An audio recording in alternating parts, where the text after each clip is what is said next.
In Chapter 6, we're going to be talking about probability. In Section 6.1, we're just going to kind of go over the basics. So probability of any event is really just a fraction of the number of times that event occurs over the number of possible outcomes or the number of trials.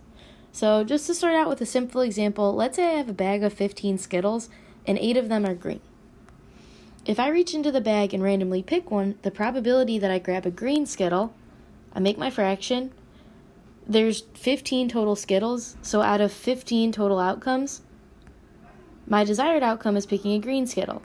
So 8 of which are green, so the probability that I find a green Skittle is 8 over 15. So the set of all possible outcomes we call a sample space. So for example, let's say I'm rolling a 6-sided die, so just a regular dice. Looks something like this, kind of. The sample space would be the numbers 1 through 6. If I have a die, there's literally no chance that I roll a 0 because that's not an option. There's no chance that I roll anything higher than a 6 because that's not an option. And that again is all possible outcomes. So for example, let's say the probability that I roll a 5, there are 6 possible outcomes, and one of those sides is labeled 5. So the probability that I roll a 5 is 1 out of 6.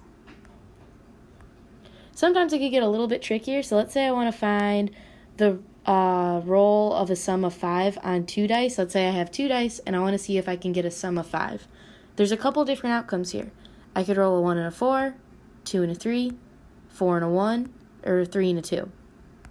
And here, the number of outcomes would be 6 times 6, or 36. And there are 4 desired outcomes here out of those 36 total. So the probability that I roll a sum of 5, if I have 2 dice rolls, would be 4 out of 36, or 1 over 9. Now, when we work with probability, something that's important to note is that sometimes it could be listed as a fraction, sometimes as a decimal, so 1 over 9 is the same thing as 0.11, and a lot of times you'll see probability listed as a percentage. 0.11 is 11%. So I really could look at this and say there's an 11% chance I roll a sum of 5 on 2 die. Let's look at one more regular example, and then we'll talk about one more definition, then that'll be it. In the second example here, a quality control inspector samples 500 Chromebooks and finds defects in 3 of them. So the probability that we find a defect would be the number of defects out of the total number inspected, so 3 out of 500. 3 out of 500 is also 0.006 or 0.6%. So not too many.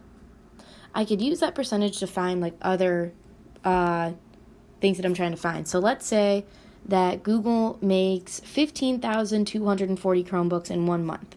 How many can you predict are likely to have a defect based on the quality control inspector's results? So the inspector found that there's about 0.6% of defects in however many he inspected. So instead of literally going through and checking 15,000 Chromebooks, we could use that percentage to make an estimate on like a larger quantity. To find or estimate the number of defects in a bigger batch, I would do the probability that I find a defect times the total number of Chromebooks that I'm looking at. So here, that would be 0.006 times 15,240, which is around 91.44.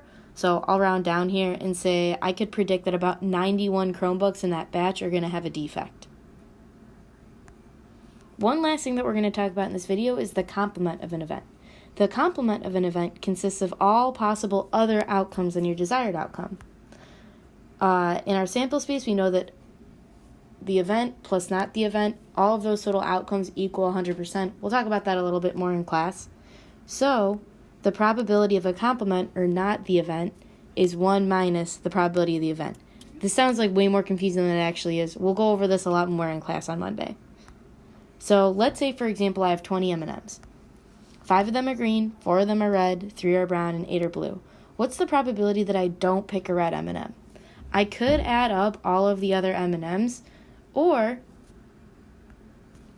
to find the probability that I don't pick red, I could do 1 minus the probability of red. So really just 1 minus 4 over 20. I could do this in a calculator. By hand, I could just change 1 to a fraction. So I'm going to change that to 20 over 20 so I have a common denominator. So I would have 16 over 20, which is about 0.8. So there's an 80% chance that I don't pick a red M&M. And that is all we're going to talk about in section 1.